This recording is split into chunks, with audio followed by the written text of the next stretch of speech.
is the benefit of hull coatings, and that is to prevent biofouling in the transport of invasive species. The California State Lands Commission work right now is really focused on commercial craft, but soon, just like at the IMO and New Zealand and Australia, they're going to look at the transport vector of recreational vessels. And you want to have the best coatings in the world on your boats to prevent invasive species transport up and down your coast.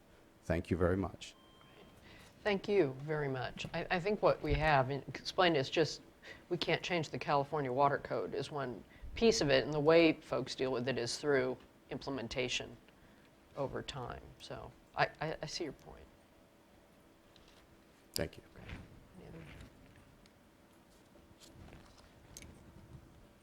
Karen Hathaway, President of the California Yacht Club. Oh, while she's coming up, Jonathan, you know, on invasive species, there's other ways besides chemistry to prevent hull fouling transfer of invasive species, isn't that right? There are all sorts of things being done to address invasive species, yes. But I think that it's a misrepresentation to say that this TMDL is aimed at reducing increasing hull fouling. No, I mean, I see the attempt is to try to figure out how to navigate it. Right, exactly. Ms. Hathaway, hi. Good morning, Chair Marcus and members of the board. My name's Karen Hathaway, and I'm speaking today on behalf of California Yacht Club, which is an open and non-discriminatory club in Marina del Rey, as well as on behalf of other anchorages and on behalf of our many boating customers in the marina. A year ago, key stakeholders in Marina del Rey had absolutely no idea what a TMDL was.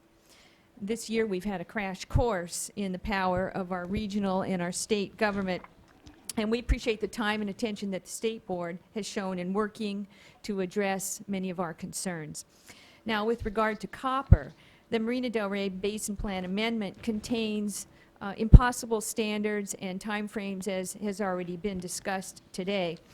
During the last 8 months, the Marina del Rey Basin Plan Amendment we've looked at, as well as many other entities have looked at, including a number of major Southern California harbors.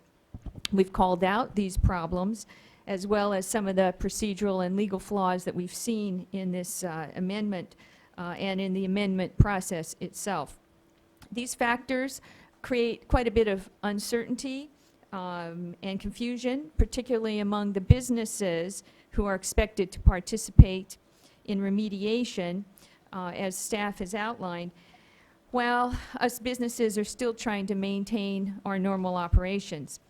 Now, I want to make it really clear that Marina del Rey is our home.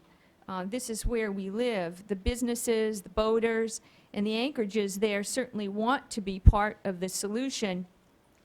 And so it's been very important to us, and especially to the Marina del Rey businesses who drive the economy of that area, to know that our concerns matter. Unfortunately, the region created a good deal of frustration in the early stages of this process for our stakeholders, but the legitimate goal of attaining cleaner water really needs to be our focus now, and so we do look forward to collaborating with the region to attain realistic goals. I want to acknowledge and thank the people at the water boards who have very recently taken the time to consider our concerns and to listen to what we have to say about the basin plan, the amendment, and the process of adopting it. Now, I want to make very clear, however, anchorages. Anchorages are not sources. They do not use copper paint. And this TMDL, therefore, should not allocate a load to such non-contributors of the load. We know, because we've learned from Mr. Unger, that a TMDL is an informational document. It establishes goals. It's not a document that can or should assign liability, though, as this one attempts to do. And so it's our continuing position that it's legal overreaching for the Marina del Rey Basin Plan Amendment to allocate loads to anchorages. I want to also correct the record here, clarify really that anchorages cannot manage, cannot regulate, cannot police, cannot control the type of hull paints that are placed on boats. Well, because of these and other issues, our position has been that this basin plan amendment should be remanded back to the region so that it can be corrected. But I've been told pretty clearly, and I do realize this won't happen. It's very unlikely to happen, at least today.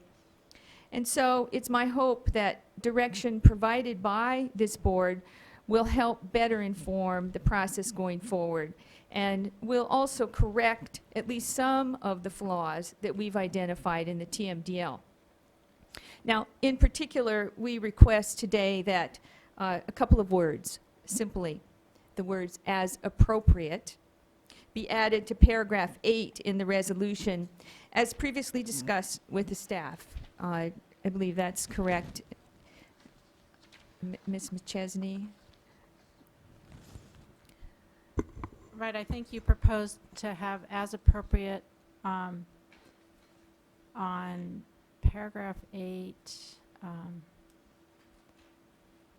On the line 6, where it says establish requirements specific to each individual entity or group, would be specific as appropriate to each individual entity. I think that's what, yeah, specific and appropriate, right. Yeah, we very much appreciate. And my understanding is that the regional board staff is comfortable with that Okay. addition. Okay. All right, thank you very much. We certainly have come to appreciate the work of the water boards. I know they're well-intentioned. I think we do have a bit of work to do to complete our collaborative process, but we all look forward to it. Thank you in particular to members of the State Board as well. Thank you very much. I think we'll all be seeing a lot of each other in the years to come. David O. Levine, the president of the Marina Del Rey Lessees Association.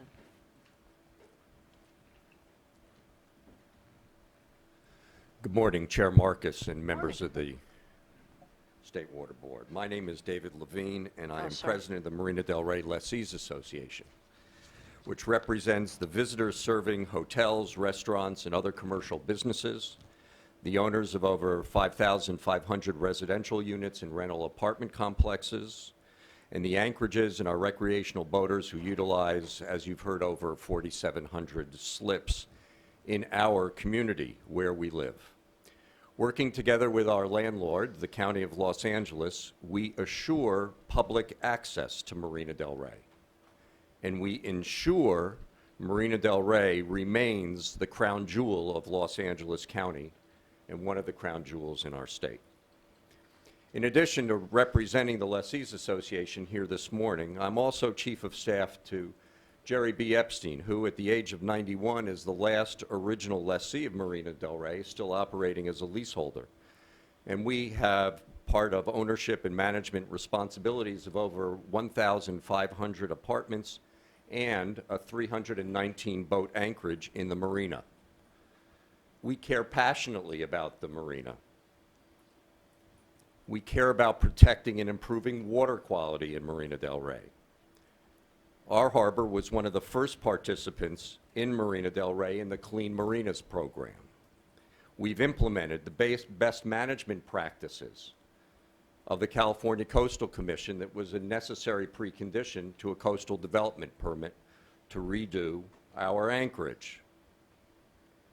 So I'm here today to ask you, on behalf of the boaters, as well as the anchorages that call Marina Del Rey home, to please keep in mind the uniqueness of our marina. Marina Del Rey Harbor is our nation's largest man-made small craft harbor. It was founded and designed for recreational boating by a public-private partnership, which drew on the resources and the commitments of the federal, state, and local governments. At the same time, however, it's over 50 years since its construction. And we now realize that because of its configuration, the harbor area has minimal natural flushing and is significantly impacted by stormwater runoff. These factors, the substantial public investment in the marina, its broad use and popularity, the lack of boatyard capacity, which you heard about only this morning, and its physical characteristics, all need to be kept top of mind in implementing the TMDL. I want to thank the State Board for your constructive efforts to listen to and be responsive to our legal and practical concerns.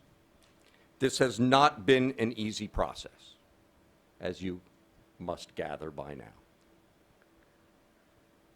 Until we came to Sacramento, it's fair to say that we do not believe that our commitment to and experience in for decades in Marina del Rey had been recognized and our legitimate concerns had been heard. We share the county's serious concerns about the TMDL, which you've heard about this morning. I'm going to go off script for a second, okay? Let's listen between the lines this morning, okay? What you've heard is no reformulated paints yet exist on a broad commercial basis. What you've heard this morning is that the coatings issue may actually have a greater environmental impact than the goal of the TMDL's focus on copper.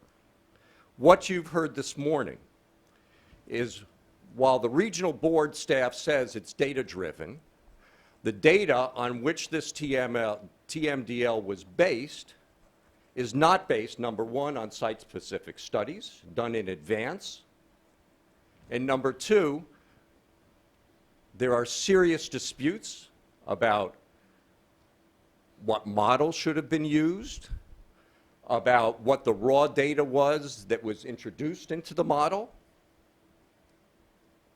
and whether or not the experience upon which the data was based is relevant to the unique characteristics of Marina del Rey. What you've also not heard is that the ambitious goals for San Diego's harbor have not yet been met. In fact, that harbor has fallen dramatically short. If you applied the same success rate to Marina del Rey as what has been experienced in the San Diego harbor that is cited by the regional board, it would be decades. It would be decades before we could achieve the same measure of success that the San Diego example that's been pointed to this morning. And yet, the timetable for Marina del Rey is 10 years when the San Diego timetable is 17 years. So I want you to understand that we have very real practical concerns. We've also heard that the TMDL does not address the present infrastructure limitations within the Marina del Rey. Question about the boatyards is very important. So I just want to share with you that it was not until we came to Sacramento that we believe that we had an appropriate and proper hearing regarding our legitimate concerns. So I look forward in the future to a more constructive relationship with our regional board. Hopefully, we can partner together to find practical and reasonable ways to improve water quality and to implement the TMDL. But frankly, we are going to need the State Board's continued involvement. We didn't get every change we sought. We did, however, in the last few months, engage in a collaborative and constructive process which will increase the potential for real, substantive improvement in our shared goal of better water quality. not only in Marina Del Rey, but ultimately throughout the state of California. I sincerely hope that that process continues in the years ahead, because Marina Del Rey is where I live and work, where my boaters live and work. We're committed to water quality, but it has to be done practically. Thank you very much for your attention this morning. Thank you very much, Mr. Levine. Andrea Ventura from Clean Water Action. My apologies for those of you who are having a blood sugar thing. I normally do take a break in the morning. We will take a lunch break when we're done with this item. We'll try and keep it short but reasonable so that you actually can get some sustenance before we go to our next also very important items. Great. I don't get an A on time management today, I'm afraid, so I apologize. You've got a lot on your plate today. Yeah. Hello, my name is Andrea Ventura. I'm with Clean Water Action. I want to greet the board and thank you for this opportunity. I started out with 2 things I wanted to say very quickly, but having listened, I actually have 4 things. I'll try to make them quick. First is we are delighted that California is addressing copper in our waterways. Whether other states are doing that or other countries are doing that or not, we have a water quality issue. We are required by law, and it is the right thing to be doing at any rate. And we would support an ambitious timeline, especially since, you know, it can be revisited in the future if it's not viable. But what we find is over and over again, you know, really, necessity is the mother of invention. My other hat, in addition to our TMDL program at Clean Water Action, is green chemistry. And what we're finding in that world is that what drives the development of products that are both efficacious but also are safer and greener is regulation, are rules, and other kinds of outward drivers. So I think that you know, we've been talking about this issue for a very long time. We need to move on it. As far as the one thing I heard about the regulatory structure, that we have, you know, 2 years of a voluntary program, we're doing studies, I understand that, and then we would look at what that, if I understood it correctly, we would look at what that regulatory structure would need to potentially look like. Regulatory processes are very slow. We don't really have that much time. We have an impaired waterway now. And what I would recommend is in that 2-year period where you do have a voluntary program and you're looking at what needs to happen, you think about what that regulation might need to look at the end of that period, so you can kind of hit the ground running if that becomes necessary. Regarding the cost issue, I love being on a boat. I love water. But there is a cost involved in this form of recreation.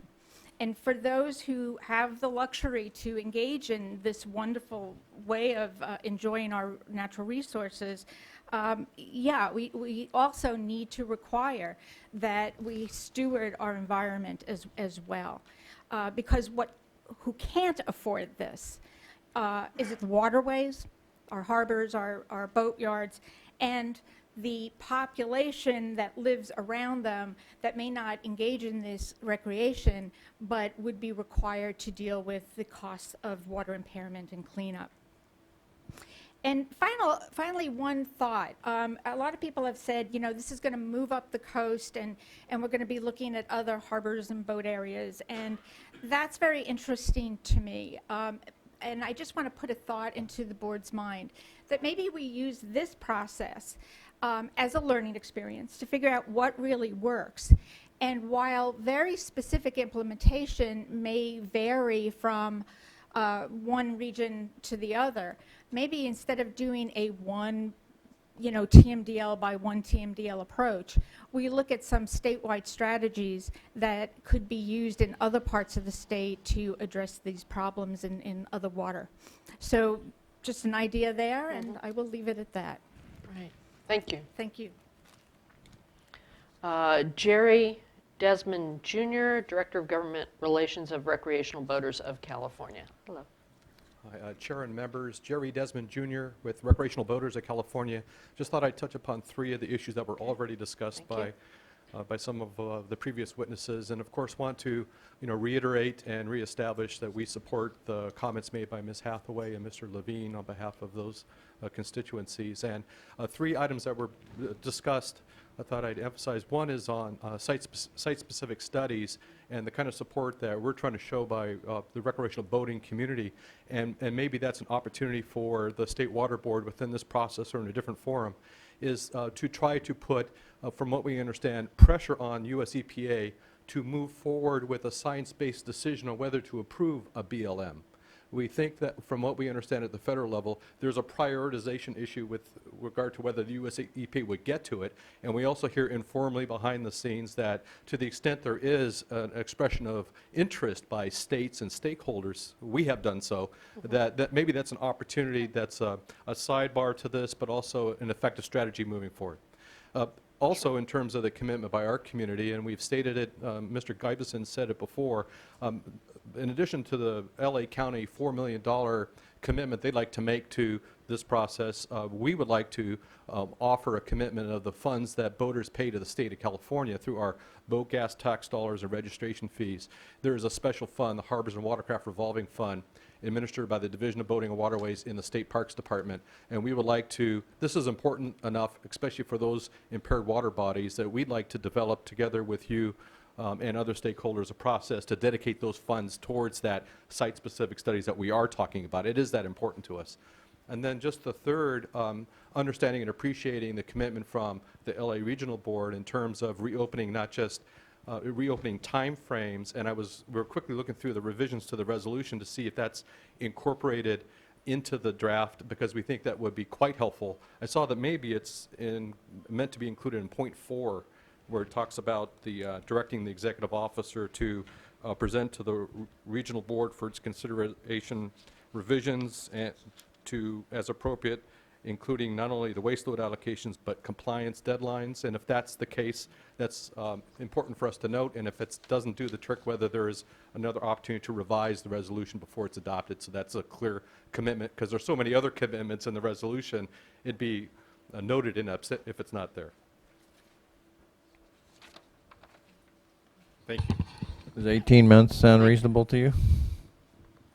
It says it- We Seems think the implicit. issue is addressed in the language that's Yeah. before you. Can I ask Sorry. Laura Francis? I'm not sure if I can read the provision, but it's item 4 in the resolution, in the directive portion of the resolution, which directs the executive officer of the Los Angeles Water Board to present to the Los Angeles Water Board for its consideration revisions as appropriate or necessary to the load allocations, waste load allocations, and/or compliance deadlines within the TMDL within 18 months of receipt of studies and other pertinent information. Feels like it's included. All right, thank you. Further questions or comments? I do have Sure, a of question. It seems that the language and the regional board's commitment to look at implementation and other issues as they come up here is broad enough to address the concern about anti-fouling and invasive species. But I'd like to hear a little bit more about that. Perhaps we need to have some resolution language or just some way to increase our comfort level. This is a big concern throughout the state. Well, in your, the draft resolution before you now, perhaps we could add to the finding regarding CEQA, which is finding 2. We discussed invasive species and the impacts to invasive species propagation by implementing the TMDL in the substitute environmental document that our Los Angeles Water Board approved and that you would be approving here, so perhaps we could add some sort of clause into that finding, or if that finding is enough for you to know that, you know, it is referencing a document that does address invasive species, that might, I would leave it up to you. Oh, And I do want to mention that Regional Board staff is working with State Lands Commission on invasive species issues. We're constantly meeting with them and having phone calls with them, and we will be participating in a symposium that State Lands Commission is putting on in October called Prevention First, and it's on invasive species and the impact of hull cleaning practices and how we can work together, as well as anti-fouling paints, and how we can work together to address the issue. Well, I think that'd be great to put in the resolution. Okay. Yeah, and what did you say it was again? Invasive species first? It's called Prevention First. It's Prevention a First. symposium in Long Beach that the State Lands Commission is putting on, and I believe it's October 8th. It is, because it's the day before our regional board hearing. Just your ongoing efforts in that area. Yeah, in general. Mm-hmm. So I think the issue is whether you'd like us to modify or propose a modification for you to paragraph 2. Or Or a new finding. Or a new Yeah. finding. Yeah, I'm comfortable with either approach, but I like the idea of highlighting it. so, yeah, I was, Can you I get would the- I think suggest, we can yeah, that come we up with have something something. in paragraph 8, which is talking about the implementation program. Well, maybe that's a better place to put it. And then also, when you're ready, I have the language that Department of Pesticides Regulation is proposing. Oh, good, So- okay. Okay. Do you have one of you who Oh, I can read can the do that DPR language while language and they're someone else can talking, think of the yes. other language and then we Right. right, can... Nicole's going to work Okay, on and- the invasive species right, language thank while you. Francis reads to you the DPR language. Okay, right. so the DPR language would be in the paragraph that's, the number 1, the first 7, but now it's 6. Yeah. And it's this, the second sentence, which now reads, DPR used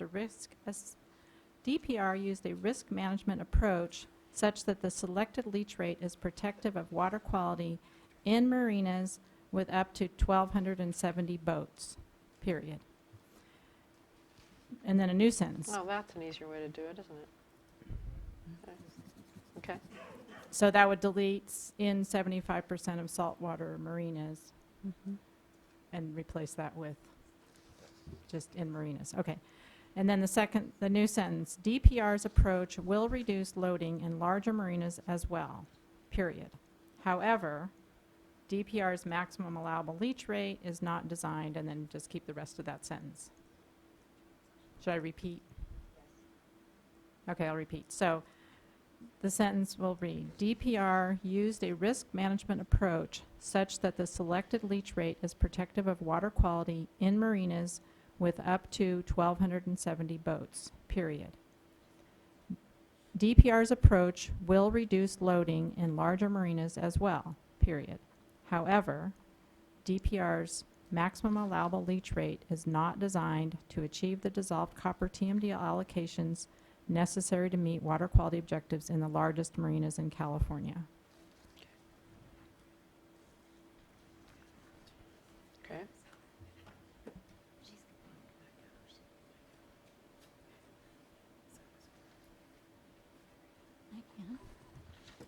I'll just- Francis, can I, or Nicole, and board members, could I make a suggestion for a new finding regarding the invasive species issue?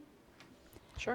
So what we would propose is to add a new finding, and I haven't quite located where we would put this, but it would read, the water boards are committed to coordinating with the State Lands Commission to address the issue of invasive species Okay. relative to anti-fouling strategies. Oh, as a new number 9. Thank you. Good.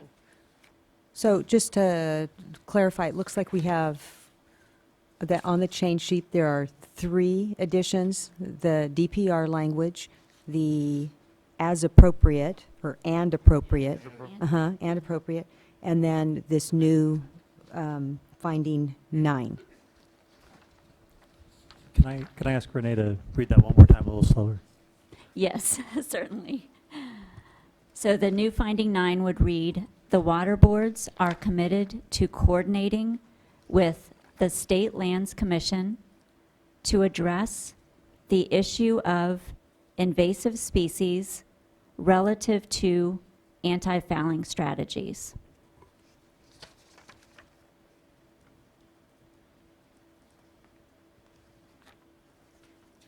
Okay.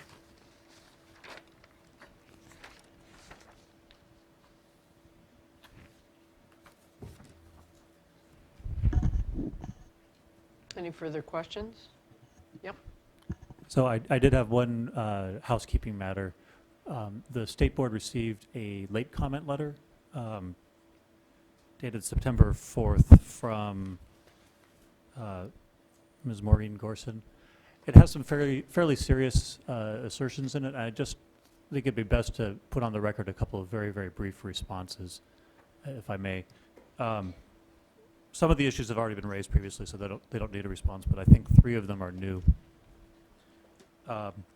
And this is, essentially not necessarily accepting the letter because it was after the deadline, but just making sure that the assertions don't go unanswered. The first was alleging a conflict of interest with having regional board attorneys first advise the LA Regional Water Board and then later advise the State Water Board. And I just want to make it clear on the record that they're actually, they have obtained an informed written consent by the regional boards to do this. This is one of the efficiency measures that was put into place several years ago, and that's why we're doing it. There was also an assertion that the board had predetermined a part of the outcome today, and had therefore must have violated the Bagley-Keene Open Meeting Act in order to determine that the assertion is that there was already a decision that there would not be a remand as an outcome of today's hearing. I don't have any evidence. It's just a bald assertion. So, unless I'm told otherwise, I'm going to assume that there was not any collective discussions or deliberations or decisions either directly or indirectly through intermediaries by a quorum of the board. And I'm not seeing any indication to the contrary. And then finally, there was an alleged conflict of interest by one of the board members who owns property that's in the proximity of the Marina del Rey Harbor. And just out of an abundance of caution, we actually reached out to the Fair Political Practices Commission. We received an advice letter that concluded that there is no disqualifying conflict of interest. We completely agree with that, both the analysis and the conclusion. And we haven't heard any new facts introduced that would suggest that a different conclusion could be reached. And so on that basis, I think I'm done dealing with the issues in that letter.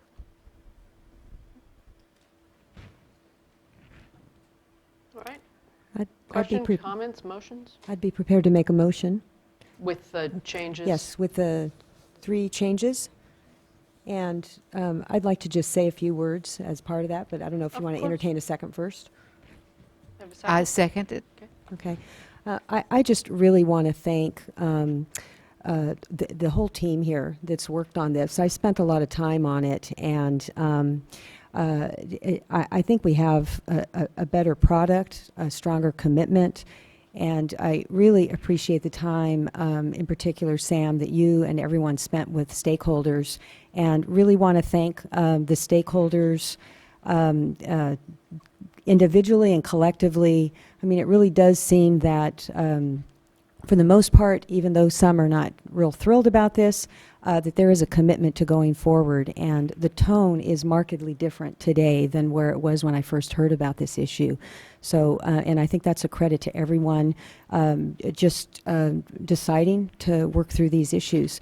And appreciate all of the changes in the resolution. And I just want to point out my favorite one is item 3 under the therefore be it resolved, and that is that the Water Board is directed to review progress of TMDL implementation at regular intervals. And I think that that's just encapsulates this commitment here to continuing to work with the stakeholders as you go forward. So thank you very much.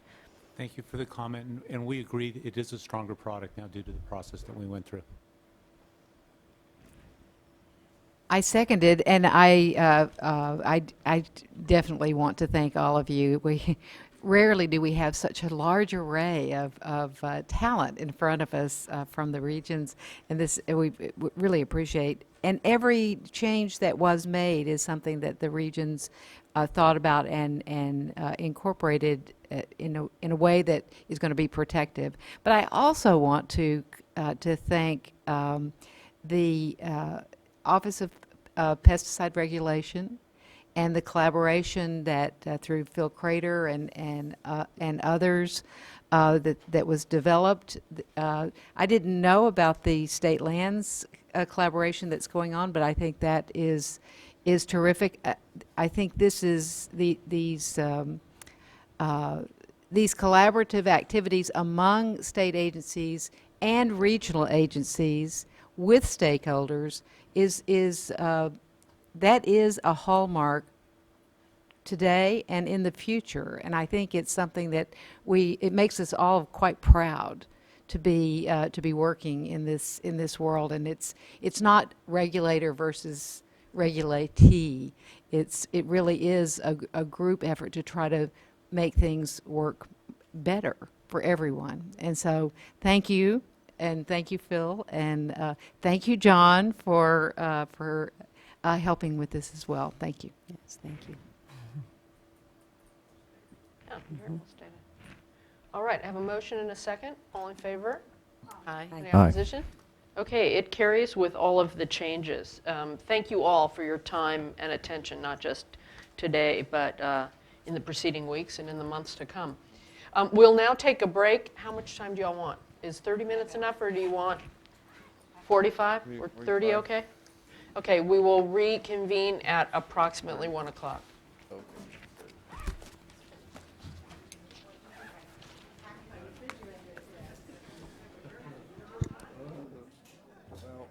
I'm staying tonight, so I'm not going to rush out of here. I know it's going to be a long one.